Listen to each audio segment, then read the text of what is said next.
Maaaring ang ulam na iniinit mo araw-araw, siya palang unti-unting pumapatay sa iyo. 3 pagkain na iniinit muli. Tila simpleng gawi lang, pero maaaring magbukas ng pinto sa kanser at biglang pagpanaw. At baka isa rito, kinakain mo pa kahapon. Mga minamahal kong lolo at lola, mga nanay at tatay, kumusta po kayo?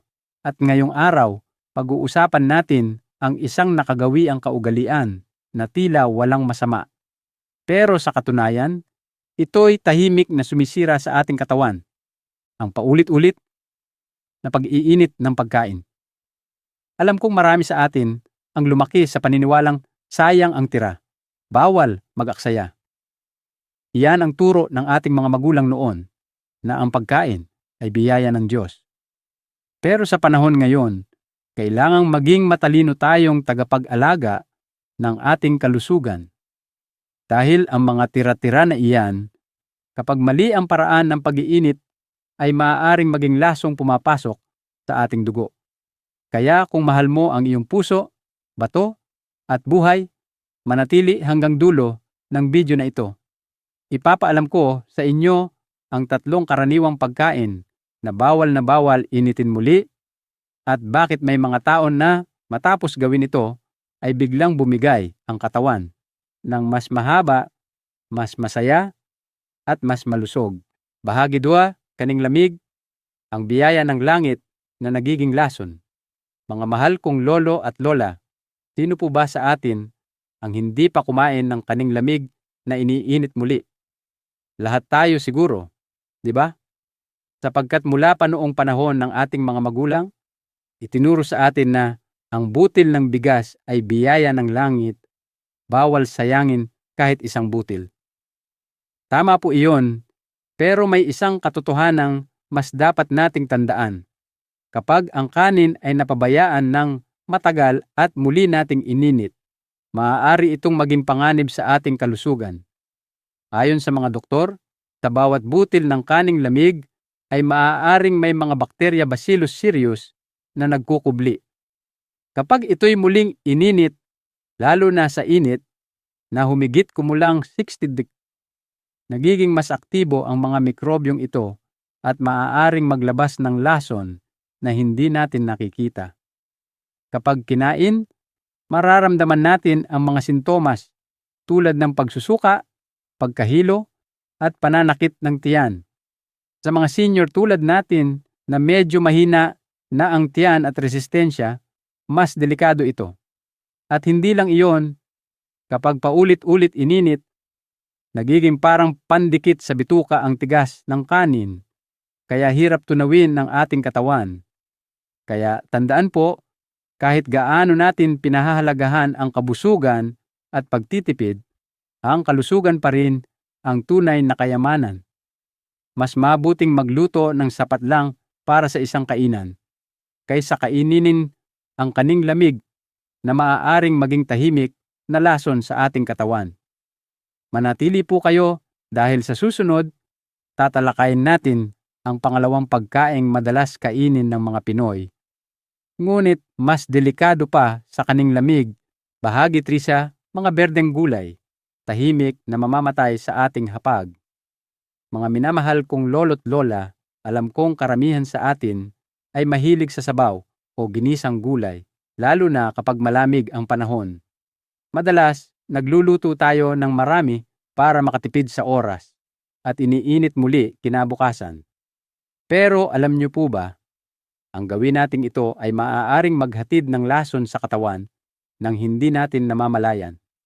Ayon sa mga eksperto, ang mga berdeng gulay tulad ng kangkong, alugbati, pechay, at malunggay ay may mataas na nitrate. Kapag naiwan ng matagal o pinainit muli, nagbabago ito at nagiging nitrite, isang kemikal na konektado sa mga selulang nagdudulot ng kanser. Ang mas nakakatakot pa, kapag ang gulay ay pinainit ng paulit-ulit, tumataas ang antas ng nitrite ng 10 beses.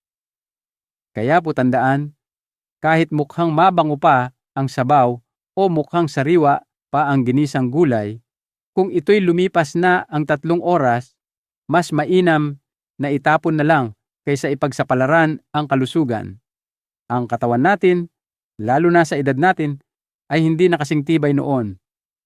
Minsan, ang akala nating simpleng pag-iinit ng ulam ay siya palang dahilan ng ating pananakit ng tiyan, panghihina, o unti-unting pagkapinsala ng atay at bato. Mga kaibigan ko, kung may natirang gulay sa mesa, hayaan na po, huwag na natin itong buhayin muli sa apoy. Dahil minsan, ang init na iyon hindi nagbabalik buhay, kundi nagdadala ng kamatayan. Sa susunod na bahagi, pag-uusapan natin ang paborito ng lahat, manok at itlog, ngunit may sekreto itong dapat ninyong malaman. Bahagi satar, manok at itlog. Tahimik na kamalian na maaaring pumatay. Mga minamahal kong lolo't lola, sino po ba sa atin ang hindi mahilig sa adobong manok o itlog na nilaga? Halos araw-araw, may manok o itlog sa ating hapag. Ngunit alam niyo po ba na ang dalawang pagkaing ito na inaakala nating pinakamalinis at pinakaligtas ay maaari palang maging panganib sa ating buhay kapag ininit muli. Kapag ang karne ng manok ay niluto at pagkatapos ay pinainit muli, nagkakaroon ng masamang reaksyon ang protina dito. Kapag dahan-dahang umiinit sa mataas na temperatura, nababasag ang istruktura ng protina at nagiging lasong kemikal na hindi kayang iproseso ng ating atay at bato. Kaya't maraming tao ang nakakaramdam ng pananakit ng tiyan, panghihina, at pagtatae matapos kumain ng manok na paulit-ulit na ininit. Ganito rin po sa itlog. Ayon sa mga espesyalista, kapag paulit-ulit na nadadanasan ng itlog ang init, lalo na ang lutuin na may sauce o adobo, nababago ang sustansya ng dilaw ng itlog at nagiging compound na maaaring makairita sa bituka at magdulot ng toksin. Kung ito pa'y itlog na half-cooked o itlog na may sabaw na itinabi ng matagal, mabilis itong pamugaran ng bakterya gaya ng salmonella, isang uri ng mikrobyo na pwedeng magdulot ng malalang food poisoning. Kaya tandaan po, kung may natirang manok o itlog, huwag na itong iinit muli. Ilagay sa ref at kainin ng malamig kung talagang sayang o mas mainam, itapon na lamang. Sa susunod na bahagi, ihahayag ko naman ang 3 pagkain na akala ng lahat banayad at mabuti, pero kapag ininit muli, nagiging tahimik na lason sa ating katawan. Bahaging par, manok at itlog. Tahimik na kamalian na maaaring pumatay. Mga minamahal kong lolo't lola, sino po ba sa atin ang hindi mahilig sa adobong manok o itlog na nilaga? Halos araw-araw, may manok o itlog sa ating hapag. Ngunit alam niyo, po ba na ang dalawang pagkaing ito na inaakala nating pinakamalinis at pinakaligtas ay maaari palang maging panganib sa ating buhay kapag ininit muli. Kapag ang karne ng manok ay niluto at pagkatapos ay pinainit muli, nagkakaroon ng masamang reaksyon ang protina dito. Kapag dahan-dahang umiinit sa mataas na temperatura, nababasag ang istruktura ng protina at nagiging lasong kemikal na hindi kayang iproseso ng ating atay at bato.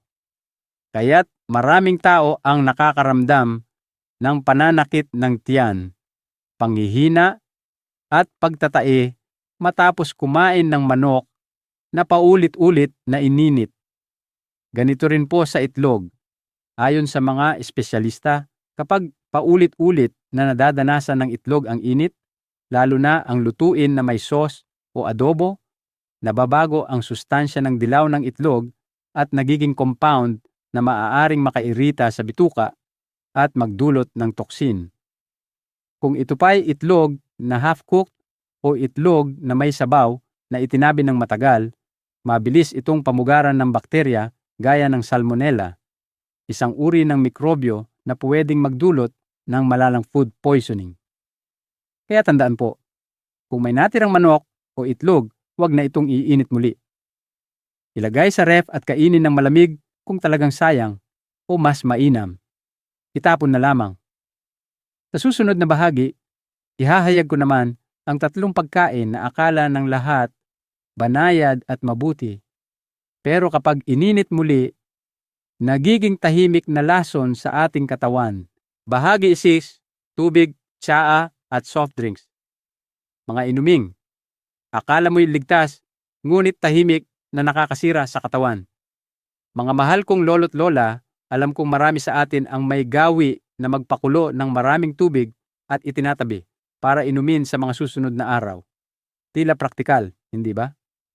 Pero ayon sa mga eksperto, kapag ang tubig na pinakuluan ay itinabi ng mahigit 24 oras, tumataas ang dami ng nitrite, isang kemikal na maaaring magdulot ng kanser at pinsala sa atay.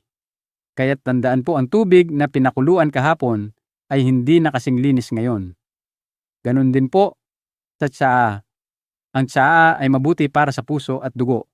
Pero kapag ito'y iniwan magdamag, nawawala ang mga bitamina at antioxidant at nagiging pugaran ng bakterya.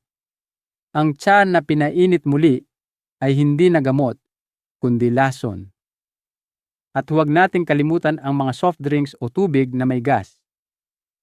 Kapag nabuksan na ang bote at iniwan sa ref ng matagal, madali itong pasukin ng mikrobyo. Ayon sa pag-aaral, sa loob lang ng 20 minuto, pwedeng dumami ng libo-libo ang mga bakterya rito. Kaya po mga kaibigan, simple lang ang aral.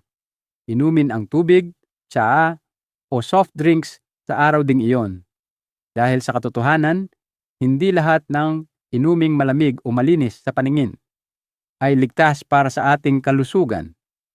Sa susunod na bahagi, pag-uusapan natin ang isang prutas na paborito ng marami, pero kapag kinain ng mali, maaari palang magdala ng kapahamakan. Bahagi 7, papaya. Masustansya, pero maaaring maging lason kung mali ang paraan ng pagkain. Mga minamahal kong lolo't lola, sigurado akong paborito nyo rin ang papaya. Maniingning ang kulay, matamis ang lasa, at napakaginhawa sa tiyan. Ngunit alam nyo po ba? Ang papaya, bagamat puno ng bitamina at sustansya, ay maaari ring maging mapanganib kung maling kainin o para sa maling tao. Una, ang hilaw o berdeng papaya. Madalas itong ginagawang tinola o salad, ngunit naglalaman ito ng dagta o latex na maaaring magdulot ng pagsusuka at pananakit ng tiyan. Sa mga buntis, delikado ito sapagkat ang dagta ng papaya ay maaaring magdulot ng pagkakaroon ng contraction sa matris na posibleng mauwi sa pagkalaglag ng bata. Para naman sa mga taong may diabetes, ang fermented o papayang pinatagal ay maaaring magpababa ng labis sa blood sugar, lalo na kung umiinom din ng gamot pampababa ng asukal. Ang mga taong may sakit sa bato, kidney stones, ay kailangan ding umiwas dahil mataas ang vitamin C sa papaya na maaaring magpataas ng panganib sa pagkakaroon ng bato sa bato. May ilan ding may allergy o hika na dapat mag-ingat dahil ang enzyme na papain sa papaya ay pwedeng magdulot ng pangangati, ng lalamunan at paghingal. Kaya tandaan po, ang papaya ay mabuti kung hinog, sariwa at kinakain sa tamang oras, mas mainam sa tanghali o pagkatapos kumain. Ngunit kung kakainin ng sobra o mali, ang prutas na nagpapaganda ng kutis ay siya ring magpapahina sa katawan. Sa huling bahagi, may mahalagang paalala ako para sa lahat ng senior. Ang simpleng gawi na magliligtas sa atin sa sakit ba kamatayan. Mga mahal kong lolo't lola, tandaan po natin, ang sakit ay nagsisimula sa bibig. Kaya't piliin nating kumain ng tama, magtipid ng wasto, at magmahal sa ating katawan. Kung natutunan nyo ang mahalagang aral ngayon, ibahagi ang video na ito sa inyong pamilya at mga kaibigan. Baka ito'y makatulong magligtas ng buhay. At sabay-sabay tayong mabuhay ng mahaba, masaya, at malusog.